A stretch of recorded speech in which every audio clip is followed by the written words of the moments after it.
Welcome to the Intercut podcast, live from the 2023 Sundance Film Festival.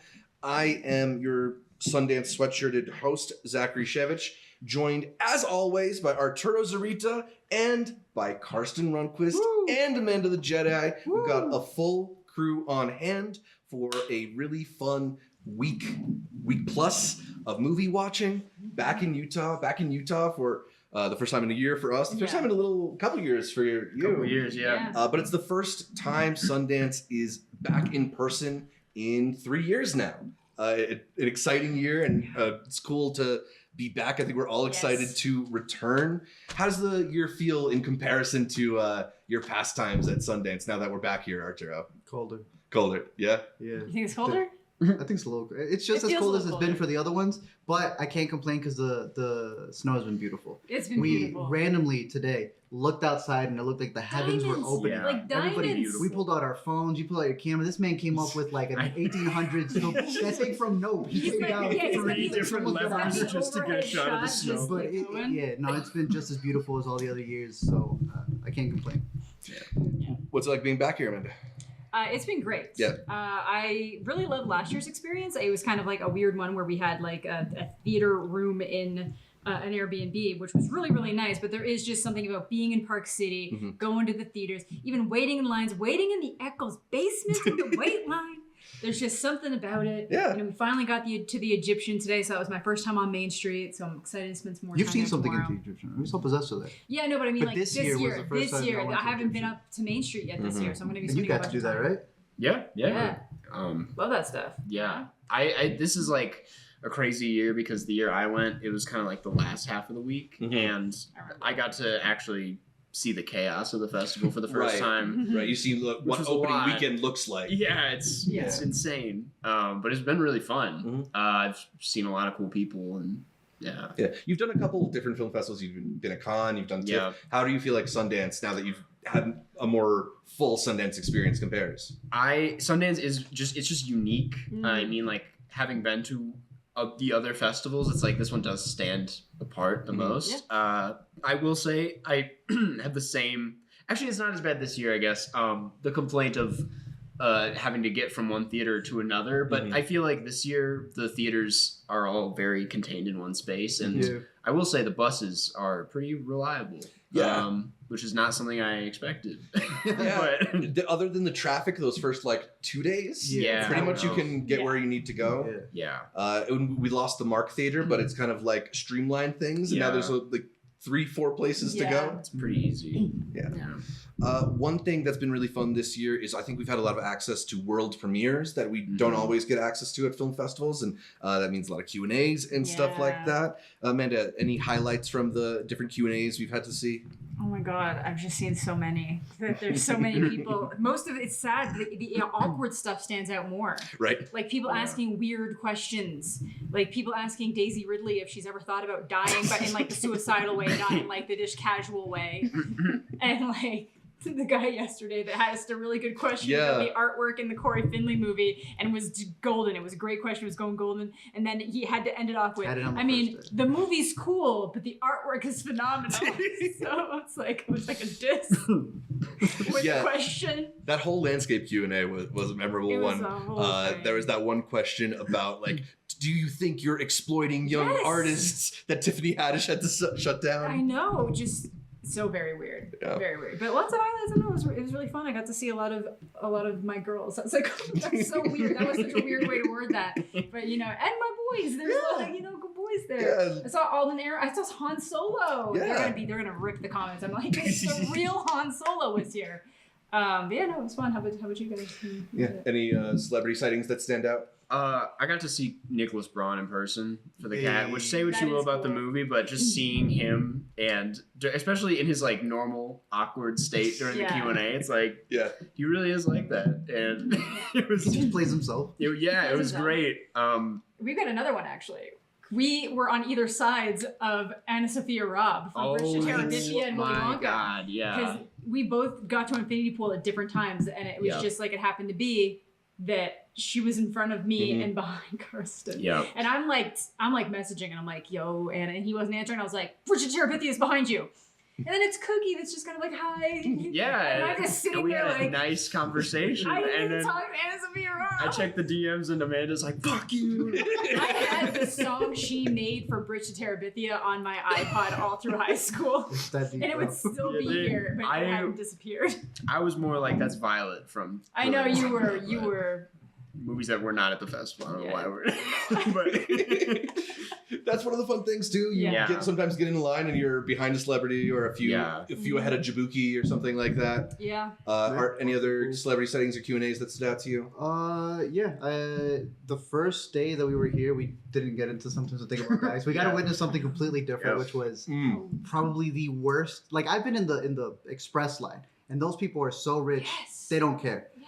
But when you have rich people who don't have the rich passes, man, are they the meanest people possible? Rich people who don't get treated like rich people. Yeah. It's rich. But other than that, the disappearance of Sheer Height had Dakota Johnson who was there, and that was really dope just to see her. She dissed. I feel like there's been a lot of disses at Q&As. Yeah. Like Tiffany Haddish. Dakota Johnson had a really good setup that she did for this guy who was heading out. Yeah. Other than that, I think you had a really good one that you captured up close for theater camp. Yeah. Because a lot of people say that there's surprises at the end for a Q&A. So good. This was like an actual live performance of something that deals with actual theater. So I'd highly recommend checking out that video. There's some that I wish I had Q&As for. Like, talk to me. Because that would be just for those two to explain themselves. Right. I think they're all online. Are they? I think they record them all. Some people said that they were recording some. Well, I feel it's just like for the intros sometimes. No, because I remember someone was like, one of the hosts was like, I'm just going to repeat that question because we're recording it. Yeah, that was the You Hurt My Feelings one. They might be recording some of them. I don't know. So yeah, hopefully we can catch up with that one. Speaking of the You Hurt My Feelings one, it was kind of a really special moment. Michael J. Fox was there and got up and complimented the film. And I don't know. A lot of fun, although the theater camp thing is probably the standout. I mean, to get an actual like performance at the end of the movie. Yeah, that was so a performance good. of a great part and it of was funny. Yeah. Because they were throwing in like Sundance sponsors. Yeah, they made it specific to the festival, not to the movie. Which I really liked, seeing movies isn't the only thing that we do here in Sundance. Karsten, are there any highlights from your non-movie watching? How was the gondola? Yeah, we did the Red Pine Gondola Nice. at the Canyon Village near us. I don't know if I would say it's worth the price that I will not share what it was, but just being in that environment was really cool. I will say a story from there is that I got recognized by some snowboarder who was full of, I could not see any of his face, and he reached out for a handshake, and we just kind of like. We just touched each other's hands for a while, and then he was like, anyway, and I was like, it was a terrible experience, but, shout out to that guy. But, like, I will say that is the thing, that if you have the funds, if you have the time, if you're in Park City for Sundance, like, at least just, like, go kind of walk around those ski resort areas. They're really beautiful, and actually some of the trails are free, so it's nice to just see the sights. Yeah. I mean, that's the thing. When you get to Salt Lake, you're just surrounded by these snowy mountaintops that are so gorgeous. And it's a little hard to not want to just go into nature a little bit as well. Right, and you're like, I'm gonna go sit in a movie theater for I'm just gonna be most of the day. But yeah. Why are you disrespecting your culture? I know. I actually hate movies. How dare you work? I actually really don't like watching movies. Yeah. No, but I feel that, especially because there's no other place where you come out and you need sunglasses because you go from a dark room to the bright, like Sundance puts the sun. Walking out of the holiday because it's always a holiday. There's snow everywhere and then there's the white tents. Mm. It's blinding. Yeah, There's like a volunteer on the side with a flashlight.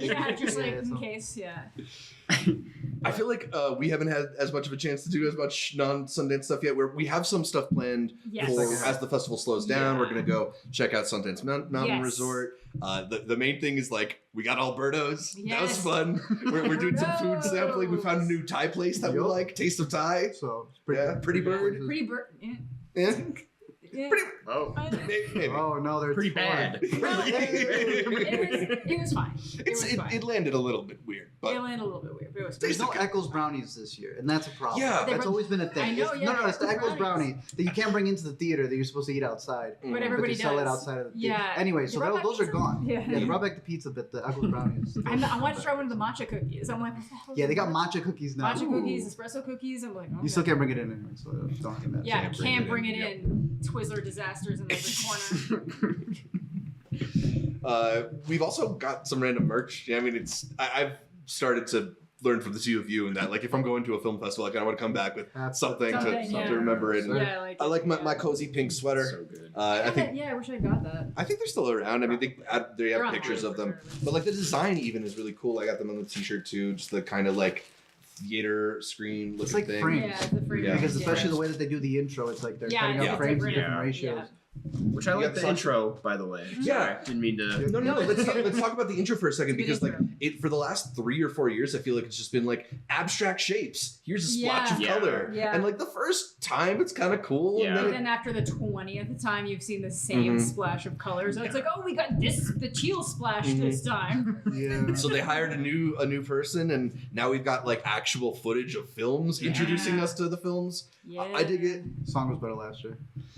Yeah, the song. Song had a little bit more. The song. Yeah, the the song song isn't last like. Song year- is lacking something this year. Yeah. Yeah. I'll say that. That's because it's like it's making up for it with the visuals. Though I do love when it Yeah. hits the Dolby logo and you can hear the doo-doo-doo-doo, and it's you can That's actually the hear that best it's part. going around. It's yeah. so good. It's like Yeah. Yeah, and you can hear it bounce around in your head.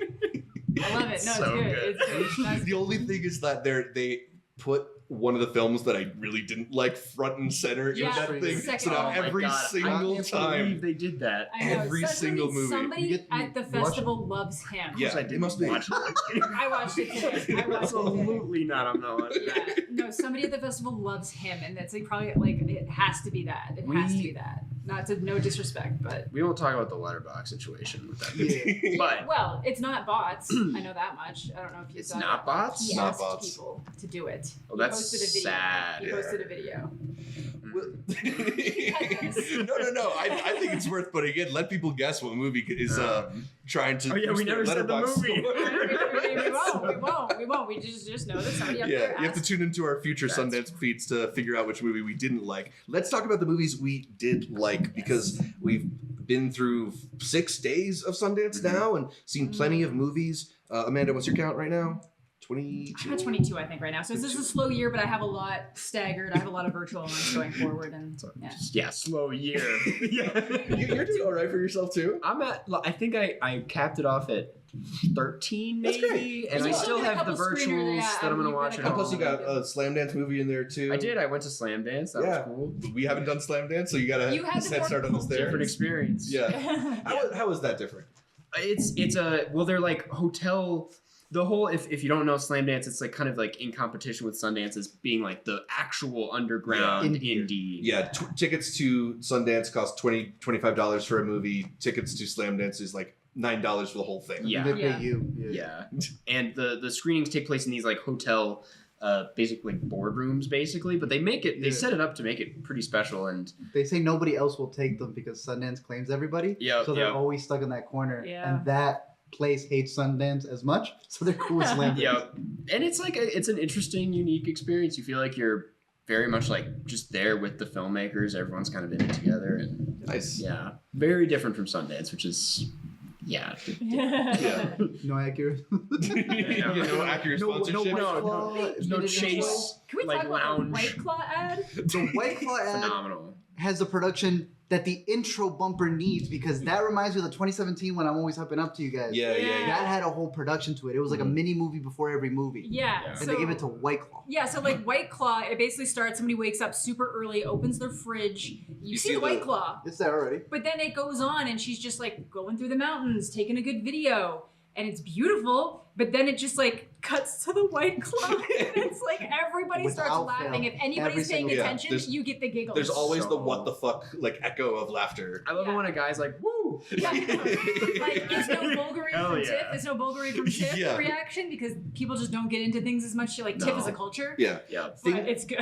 Companies really have to learn from Bulgari in that you need to have a song that people will clap along to. That's what I mean. Give us a clap. Yeah. All right, so the movies. You said you saw around 13, 15. Mhm. Art, what's your number right now? I think you're ahead of everybody. He was ahead of Karsten before he got here. Around 14-ish. 14. Give or You've take seen one you've and seen one. everything I've seen and then some more, and I'm at 32. I'm at 43. What? He always is. No, he probably watched 14 movies before he got here. 17 movies before here. What? You have access to them all too. I know. You just don't watch It's them the afterwards. time. I want to go on the chairlift. What are you talking about? Yeah, I mean, it requires some stamina for sure.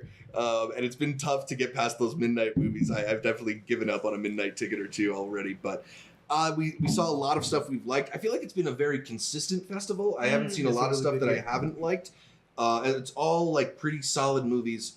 Let's talk about our favorite three, though. We each picked out a top three things that have stood out, things that hopefully people will still have a chance to catch in the last couple days of the festival. Not everything is online, but there are still a few online, and then we'll find out award winners. So maybe you can watch it soon, and maybe it's just something to keep on your radar. Karsten, why don't we start with you? What's your third favorite film of this year's Sundance? These are like interchangeable, but And we're still not done with the festival. You might still see not something done. great. Theater Camp is Yeah. a blast. So It is good. so funny. So good. My audience knows I love music mockumentaries. Mhm. If you count this as a music, it's just a mockumentary Yeah. about this theater camp. And it's hilarious. It's so good. So funny. It's so good. Yeah, so that's it co-directed by Molly Gordon and Nick Lieberman, and then Ben Yeah. Platt and Noah Galvin are also co-writers Yes. on it, and they all know each other from way back when they were Mhm. going to theater camp, so they're bringing a lot of like Yeah. lived experience in it, but it's also just got this really fun, like waiting for Guffman, Christopher Guest-esque kind of Yes. improv Yes. vibe, So and fun. it's just really fun, and the mockumentary style is also really fun. What'd you really like about theater camp?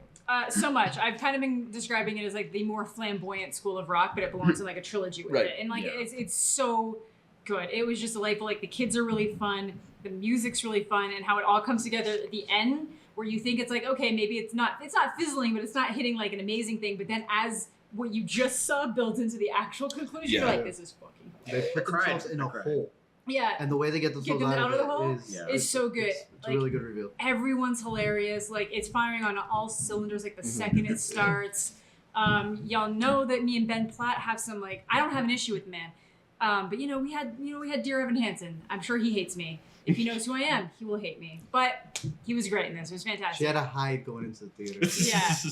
Yeah, I was listening You to said the that Dear today. Evan Hansen soundtrack. Like I was going. Mhm.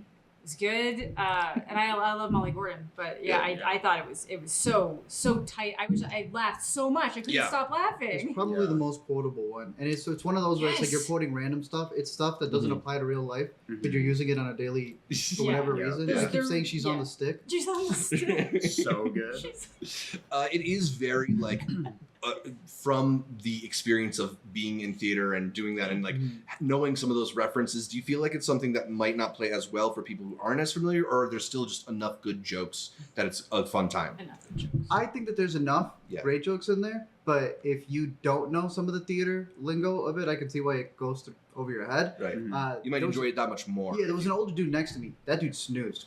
Congrats to him. He was quiet as could be, but he just put his head down and he was gone for like a majority of the Yeah. movie until the big number at the end, and then he Yeah. woke up. So, a lot of the movie is made through improv. That was Yeah. a big thing that they were pushing. That they Yeah. were Yeah. still editing it days before it premiered, and because of that, there's this really big jumping factor to different lines and different Yeah. bits. I think most of them hit. But I think the way that they're able to wrap up the story emotionally in the second half Yeah. is what's Yeah, it's yeah. gonna resonate with a lot of people. There's certain jokes for me that I felt like maybe could have been a little bit more refined, but then like it all just Comes builds to this together, place yeah. that is perfect. It's Yeah. really, really good. Just as an Um, alternate point, though, I was not a theater kid. I was Right. actually a rock camp kid. So Okay. I was the school of rock kids, and this still a hit for me. Nice. Yeah. You know, Nice. like I love I have so many friends that are in theater, but I still was not there. Mhm. You know, Well- I had an after school job, so I couldn't. You know, That's the thing, is I feel like it is making fun of itself. yes. But like is so proud of itself at Yes. the same, and I think That's that's what I what's so charming about it. Is I'm like, Yes. It's one of God, the- I get it. It's one of those like Yeah. you can't hate it unless you love it. Right, type of That's thing. exactly right. it. Yeah. It's so good. I Yeah. love it so much. All right, so Theater Camp, we all really enjoyed that one. It's a recommendation from us all. Searchlight picked that up, which means it's going to get a small theatrical run before it hits Hulu, so should be decently available soon. Amanda, let's go to you for your number 3. I was going back and forth between theater camp, but I guess I'm gonna go Rye Lane. Nice. It was same kind of thing. Yeah. Super fun, lots of laughs. This was one of the ones like that press clapped when that movie was done. And press doesn't clap for shit, and they definitely don't normally clap for something that would fit in a rom-com category. But this is like a rom-com with like the flair of Edgar Wright, with like the comedy delivery of something like that. Just like so delightful to watch, genuinely funny, like great colors. Just the whole world that they're in feels rich and vibrant because you've got these side characters doing things that aren't actually characters. They're just people in town. And it'll take the time to just either focus on them in the background or as like a main character's coming in, you'll just see somebody doing something stupid in the background. Like it just makes the whole world feel really lived in, and it's just so charming and nice and funny. It's just great. Apparently at the Q&A for the premiere, the director, Rain Miller or something like that, I'm forgetting her name, referenced Roy Anderson as somebody who is an influence on her work. And like, makes sense. When you see the way that Roy Anderson is able to fill the frame with these little gags, definitely has a lot of that influence going on. Yeah. I think for me, like Rye Lane is one of those ones I walked into just kind of expecting it to be like a decently delightful time. And it's a romantic comedy, and it's so much more than that. It is so funny. The jokes come so quick and hit so much. It's just a really fun time, and another one that's ending up on Hulu. So Hulu, early winner of the festival. Yeah, they're doing great. You liked Rye Lane as well, right? Loved it. Yeah, that was my number 2. Okay, cool. But yeah, it's so I've had a good time comparing it to Bros. Even though I like Bros, I'm like, this is a more interesting take on a modern rom-com in that it's kind of playing with I compared it to Everything Everywhere too. It's very different, but like similar, kind of colorful, over the top, like using every inch of the that frame. Maximalist kind of energy. Yeah. That's kind of went more Edgar Wright. I don't know why, because same kind of energy. Yeah, my thing on Letterboxd was Before Sunrise meets Edgar Wright. Yeah. Right. Meets sorry, I was gonna say Before Sunrise. You said it. The costumes, the production design, it was just like no wasted potential, and I can't wait to watch it again. Really, absolutely amazing. Yeah, that's one of those ones that like I think I might fit in a rewatch before the festival. That's what I'm. Yeah, honestly, it's that like they got me going to a theater for this. They said if it's he had a link. Hulu, he had to pick up a ticket. You have picked up a ticket, so we will be going to that. Super satisfying. So we'll see. All right, let's go to you. What's your number 3? Y'all just got out of it, so I'm curious what y'all thought of Joyland, a movie that was shortlisted for the Oscars. Didn't make it all the way to the top. Nice.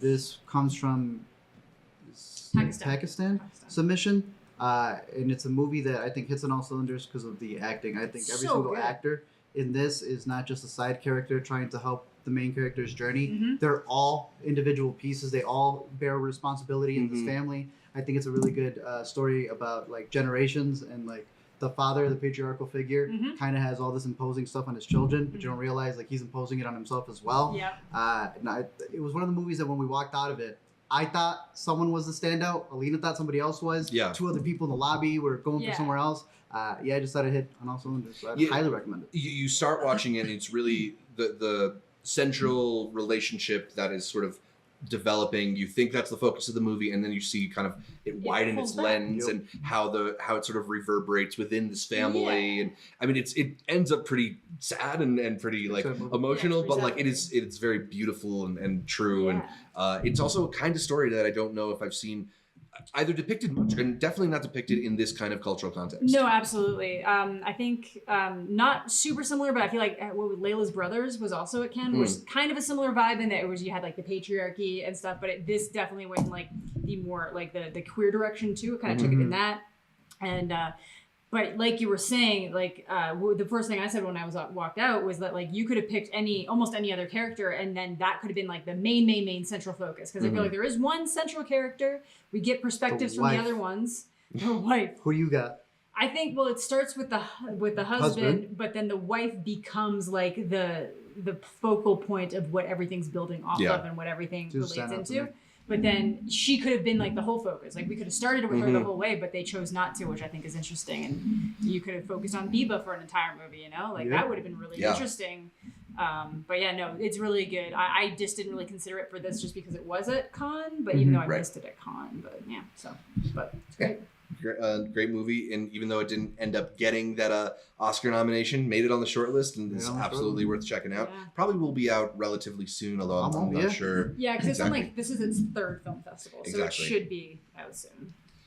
My number 3 is the first movie I saw here. It's one of the opening day movies. It's Sometimes I Think About Dying. I thought it was a really beautiful rumination on depression, working in dull offices, dreading small talk, just like all these different interesting aspects of Daisy Ridley's character's introversion depicted in this very evocative way that I think has a lot of very memorable images that do a lot to represent her emotional state rather than her explaining it. It's based on a short that I think most of us watched. A good short, but it's also a short that has this voiceover narration that maybe is a little bit too explaining. Yeah. And I love how they're able to really communicate it without the words in this. You see the movie said it's based off of a play. Yeah, that too. I'm curious about that too. That sounds even more interesting. Did you get the chance to catch it? I have not caught it yet. Nice. We need to time travel back. Nah. I know he missed the link, so I was like, it is what it is. Yeah. I like that one a lot. I'm curious to see how it gets received because it's also like talking about the plot makes it sound a little bit more depressive than it is. It's actually quite fun and silly and charming. And the characters, I feel like a lot of the humor early in the movie, it reminds me of that fantasy sequence from Bob's Burgers that gets thrown around every now and then, like when he imagines what working a 9 to 5 is like. And it's just like people whispering about birthday cards. There's a lot of just very charming moments from that. So Sometimes I Think About Dying, I got at mine number 3. Karsten, you said you had Rye Lane at number 2? I did have it at number 2. All right, cool. We can skip around since it hasn't changed since then. No. Not much else to add since the last time. It's just You haven't felt differently in the last 2 minutes. So let's go back to Amanda for number 2. I think we can go with Fair Play. Oh, okay. Nice. I think you're the only one of us who's caught that one so far. Yeah. But it's the kind of big breakout of being Sundance. played in this house downstairs. Yeah, right now. Yeah. Netflix just picked it up for $20 million. I know. I saw that. I was like, well deserved. That's crazy. Jesus. I think that's I think that's the second highest sale in the history of the festival. Palm Springs, which was the 17 mil with the 69 cents. Yeah, and then Coda was 25. Coda was 25, so it's a little less, but 20. And actually, and then no joke. Netflix movie. Did Cha Cha not get 17? Did Cha Cha not get a little bit more than Palm Springs? It was around there, yeah. What? You got a pack of gum with it. You got a pack of gum. Free DJ. Yeah, free DJ. To go with it. Party starter. So yeah, Fair Play. So yeah, this is one that at times almost becomes like uncomfortably difficult like to watch just because of, like it gets really tense. That you're like, something horrible is about to happen and you're just waiting for when. But it's so good. Like it's so hard to describe. I don't even want to like talk about necessarily what happens. It's really obvious what's going to happen when you're watching it, but it's basically just that like this couple, they both work at the same office. They have to keep it a secret. They work for a hedge fund, and there's just like there'd be a lot of weird things if you're dating someone who's also helping manage like massive amounts of money. So they try to keep it a secret from the office, and then it kind of leads into this weird kind of like insecurity power dynamic situation that just kind of progressively gets more severe and serious as it builds and builds and builds before it kind of like explodes in every possible way, which you can kind of tell. But the performances out of Rachel Dynever, I don't know if that's her name, and Alden Ehrenreich, so good. Nice. Like so good. And they feel like really well fleshed out characters, but you can also see exactly why certain characters will start acting and behaving in certain ways. And I think they juggle it super well. It's like a really good.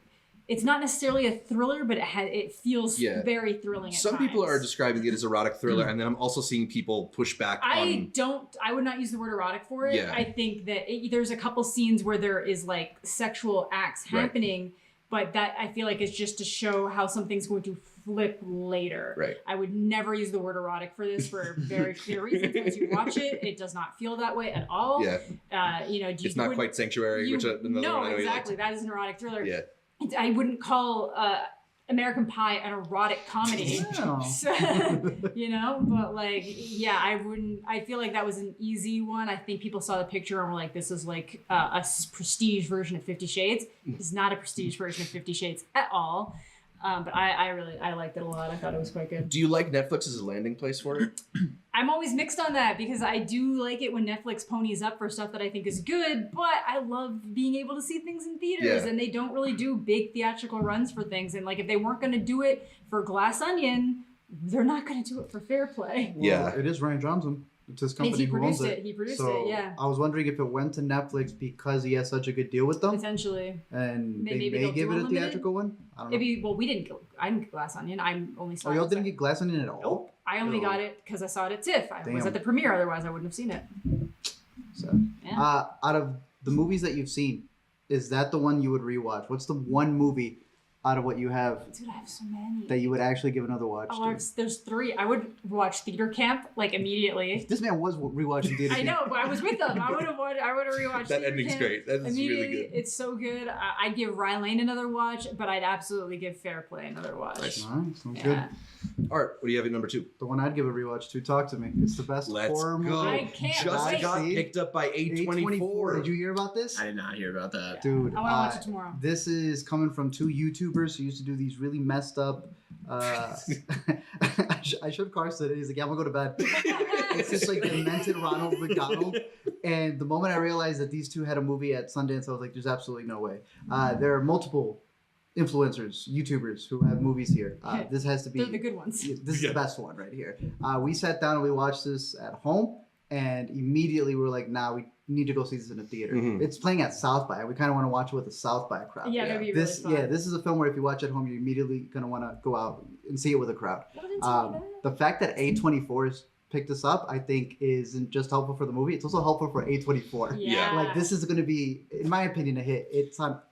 And like It's you, incredible. you hear horror and you hear A24 and maybe you have a certain idea in mind. This is not like your typical A24 horror. This is a very People have been nasty. waiting for. Yeah, this is a mean fucking movie. Yeah. And in the best way possible. It about these kids who find this demonic hand that they get high off of. It's one of those craziest premises that's in the Sundance Film Festival. The less I you know, loved it. Yeah. It once it gets very early on in the film, once it gets to a scare sequence, it's just so thrilling and so surprising that it grabs you and doesn't let you go for the whole film. So excited. I It's loved great. that movie. And It the did not lore make is great. did not make my top 3, but I'm glad that you mentioned it because it is so Hell yeah. so. I think I'm gonna love this movie. I'm so excited. I'm so Crazy. excited. I can't Yeah. wait You to like Infinity Pool, so this is probably Hey, Barney. let's not jump ahead. No, Talk to Me is going to be the actual gory movie because Let's go. Infinity Pool is not that bad. I'm just putting it Alright. out there.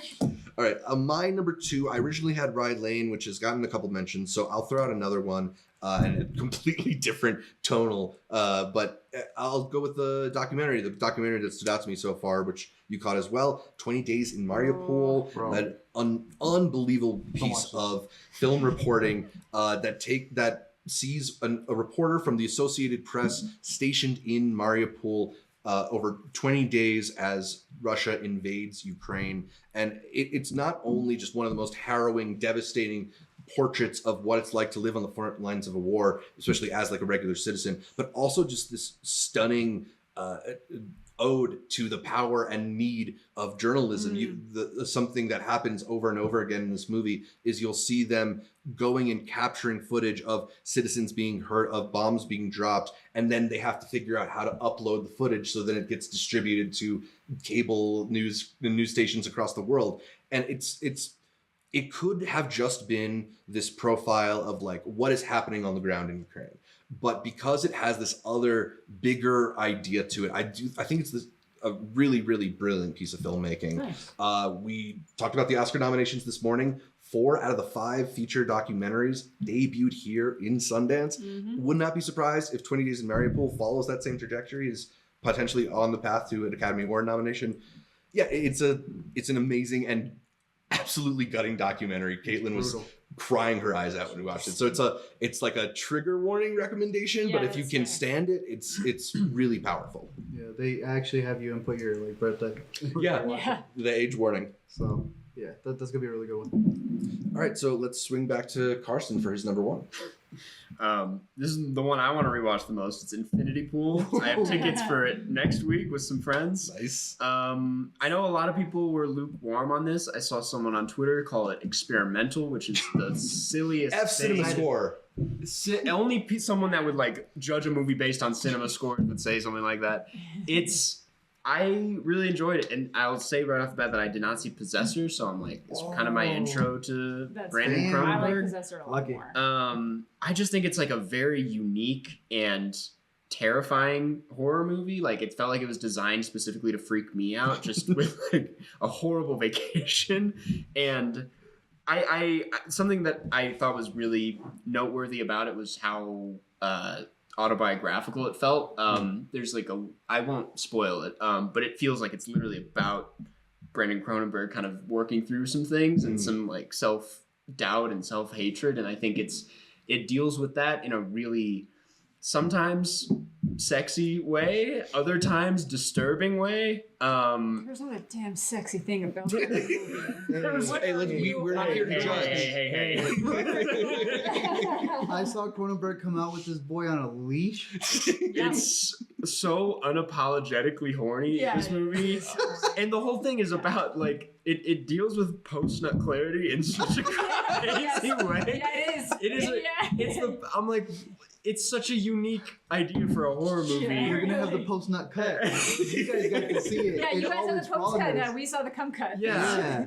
I think like it gets, you could just say it's kind of gimmicky or like you just label it as like pornographic, but I think the film itself is actually very dense and comes from a very personal place clearly, and I thought that was just such an interesting way to make a horror movie that I was so gripped by and can't wait to watch again. Absolutely. I mean, luckily you got a chance soon. It's in theaters very soon, so everybody's going to have the chance to check it out soon, although it's missing 90 seconds. Yes. It's not the cum cut. It's I can't talk about it without mentioning how great Mia Goth is. She was very how good. I liked her so much more in this than I did in Pearl, which is crazy, but she's she's to the point that I was all like, okay, so if you find yourself anywhere near Mia Goth, you should just I know. just leave.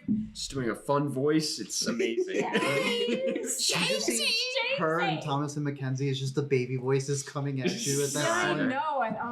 Got to cast them opposite each Eileen other. was another very horny movie, so just Amanda, I know you weren't quite as high on it, but I did like the comparisons that you drew. Yeah, so I felt it reminded me a lot of just kind of like some Black Mirror aspects in terms of like one of the elements that it's going through, and then kind of like a White Lotus vibe of this like nightmare vacation, but then via Cronenberg, because it's not made to look glitzy and glamorous when they're in this area. The whole time I'm looking at them and they're like, okay, they're clearly in an area that is tropical. It's supposed to be nice, but it looks so shitty and gloomy and dark and scary. So it just kind of, it gave me those vibes. But I think my thing was that I thought it was going to go somewhere where it doesn't end up going. And then I was just kind of like, well, I want to kind of see what would happen if it went in that direction, I guess. But so I'm a little bit, I am going to check it out again because you guys still need to watch it. So we have a digital copy that we're going to check out. So I want to watch it again. She's going to point out, that's the spot right there, those fluids. Yeah, no. We should still have it. Yeah, in you our will. version, right? Yeah, you will. It's you once will. it comes out in There's public. two different sections of the movie that are going to have cuts. It's not just one section. It's two different sections of the movie that's going to have cuts. I would assume. Do you find the movie more scary or just disturbing? Disturbing. It has a great sense of humor too, which is my favorite kind of horror movie. I will say it does. Yeah. It just ends on the last I would say 3 minutes of the movie were very disturbing to me for some reason. It does kind of leave this weird feeling inside you when it ends. It was a very okay. Which the more I've thought about it, the more it makes sense in the context of the movie. But it really it's a weird very ending. unsettling because you feel like how he feels. You get this feeling inside, and I'm like, oh shit. Okay. Yes. Yeah.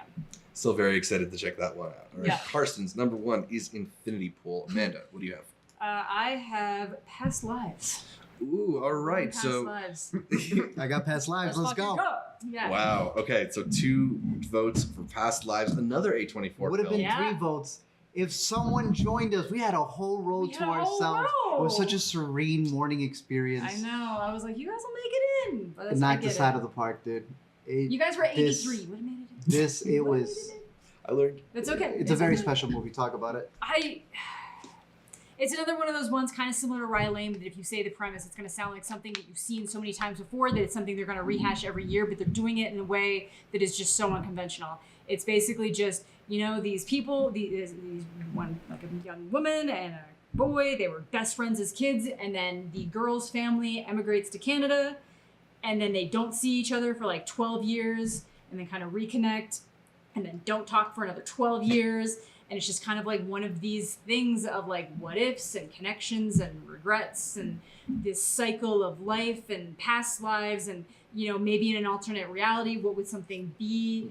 But it doesn't go the traditional route, and it feels incredibly personal when you're watching it because it's literally her life. It's the director's life, and that ends up being good. Sometimes that's a bad thing. Yeah. But it feels really good. But it's just like the subtle little nuances, like they'll look at each other, and you'll just get these things, and you have like the dynamics of all their different relationships kind of going into it, and it's a more realistic look at something that you were so used to seeing the opposite execution of, I guess, without going into too many details.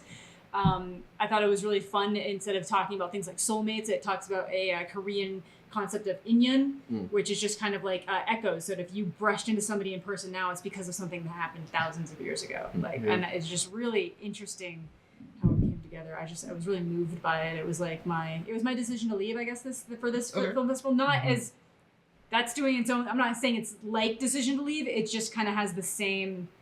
There's that echo of longing, I guess, kind of in it. It has similar vibes to that. I hear you. Yeah. Really excited to check it out. I know you were saying you were really struck by a lot of the performances in it. Yes. Y'all keep mentioning the Before series, and I think this is one that gets it down to a T. Like, it's not just one continuous walk. It's multiple walks in different stages of their lives. Yeah. And you just get to know these characters completely. So well. Yeah. It's shot, I think, in 35 millimeter. Yeah. It looks But it's also shot in New York. And, bro, these dollies that they worked with, there's some on the piers. There's some just going down streets. They kill it. Yeah. It is one of the most beautiful looking movies out of the festival. And every single performance in here, they talked in the Q&A how they're just playing a version of themselves. Yeah. And you don't need to know that to already be impacted in the movie. But once you know once that. they hit you with that, it's almost like a meta thing to the movie as she was explaining about this but past with lives every concept. character, and not just with the director, but with every character who's acting in it. Like when the husband was kind of like, I know a lot of people were laughing at moments that I wasn't necessarily expecting them to laugh at, so I don't know how that makes me feel. Yeah. And I'm like, don't we we're laughing because it's like funny, we're laughing because it's like, oh no, funny. John Marjaro really he puts in some really good work in the second half of it. It feels like it's very slow at the beginning. You just have to be patient with it. It's one of those movies that's building up the relationships, and I promise you in the second half, for me, it hit me right from the get-go. Like, I liked it from the get-go, but I can see why some people would be like, okay, what are we doing here? Yeah. But, like, this is very special. Yeah. That's the one that I think through Twitter I've seen the most people reacting to it saying this is going to be in my top 10 of the year. Yeah, I can see that for sure. I think both of you are going to love it. I think so. It seems like it's right up both your alleys, honestly. Very excited for that one. Yeah. My number one is a movie that I thought was also just very charming, very sweet. It is You Hurt My Feelings, directed by Nicole Holofcener with Julia Louis-Dreyfus. No, he's gonna use my link. He's going it tomorrow.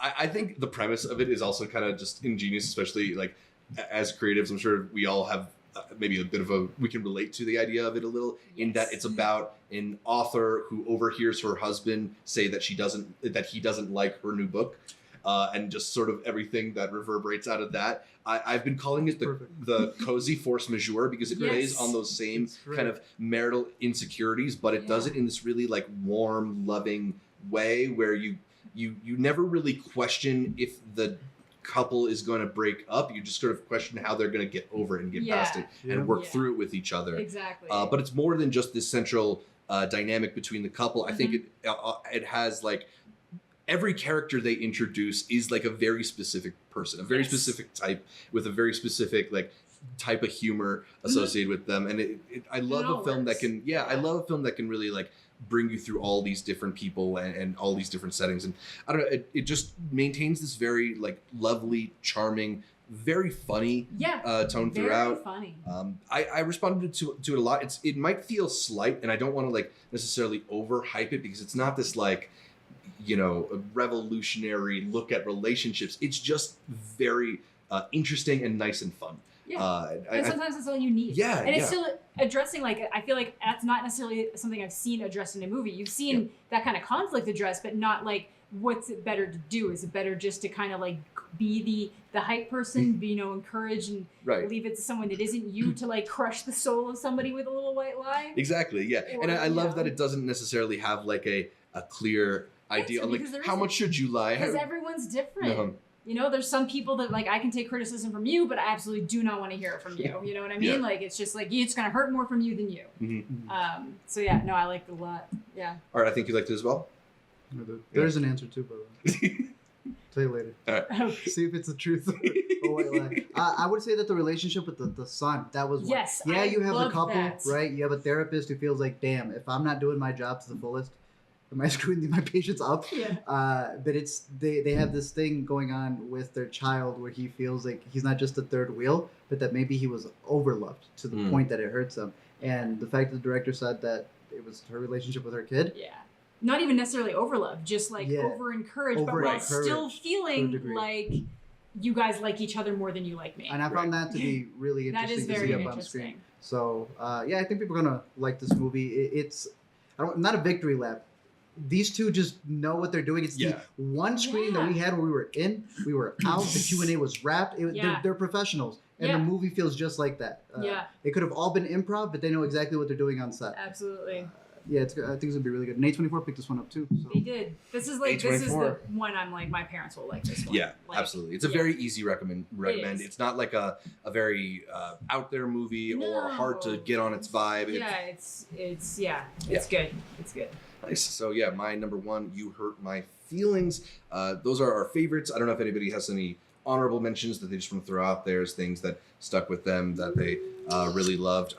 Luckily, you guys have covered a lot of the things that I love. Talk to Me, Theater Camp, Rye Lane, which I already skipped over, are all in there. I liked Landscape with Invisible Hand. I think I liked it more than everybody else at this table, but the new Corey Finley movie I thought was really silly. You got out of it, right?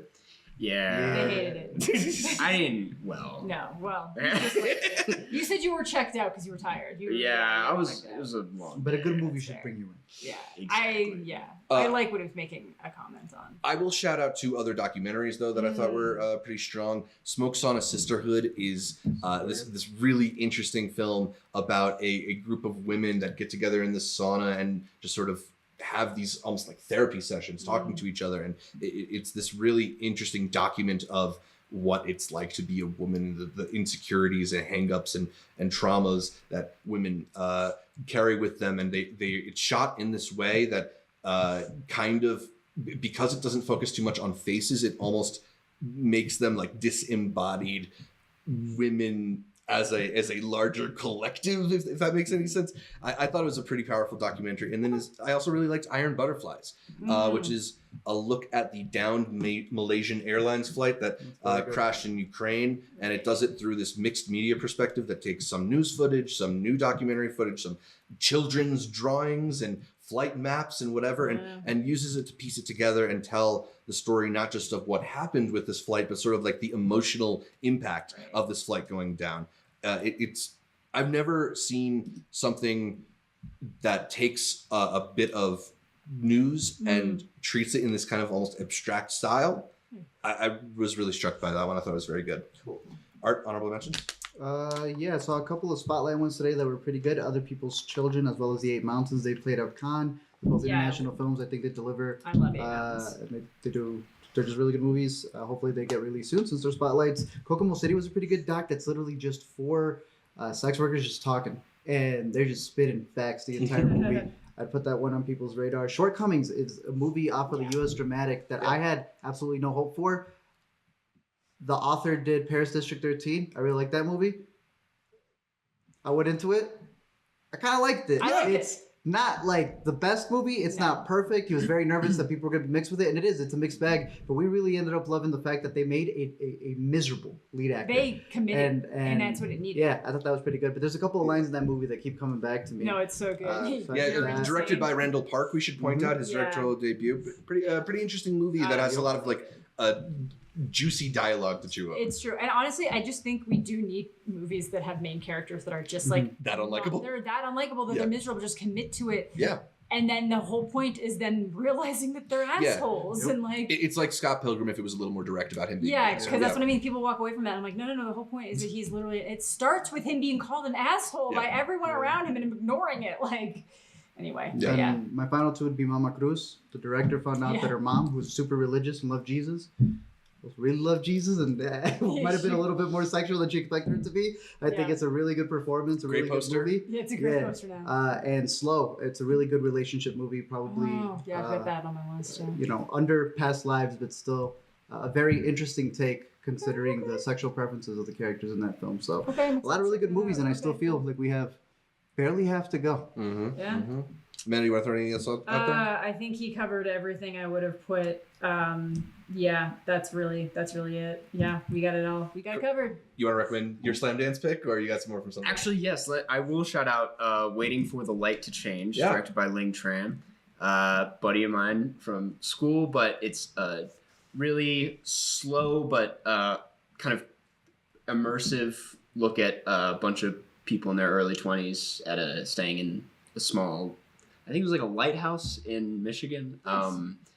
It's just a really interesting movie. Mm-hmm. But also, as for Sundance, I saw this experimental doc called Last Things about extinction and evolution from the perspective of rocks and minerals.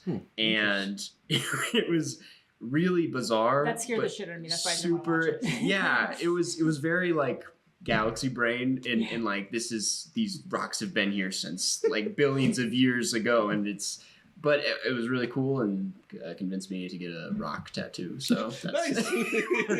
or a mineral tattoo. Where are you I should gonna say. go? Like already? No idea. No, I haven't got Everything it yet. everywhere all at once, Are you- right? Like just the rocks. Right. Just the rocks. Are you no? They're minerals. Yeah, exactly. Breaking that. Put the text. They're minerals. They're minerals. Very interesting documentary. Awesome. Yeah. A lot of really good picks, a lot of really good movies. We're really enjoying our time here at Sundance, getting to see a lot of cool stuff. We will be back on Intercut later in the week, maybe next week, with our recap and going through basically every single film we saw, all 50, 60, 70 movies that Art's going to end up with by the end of this festival.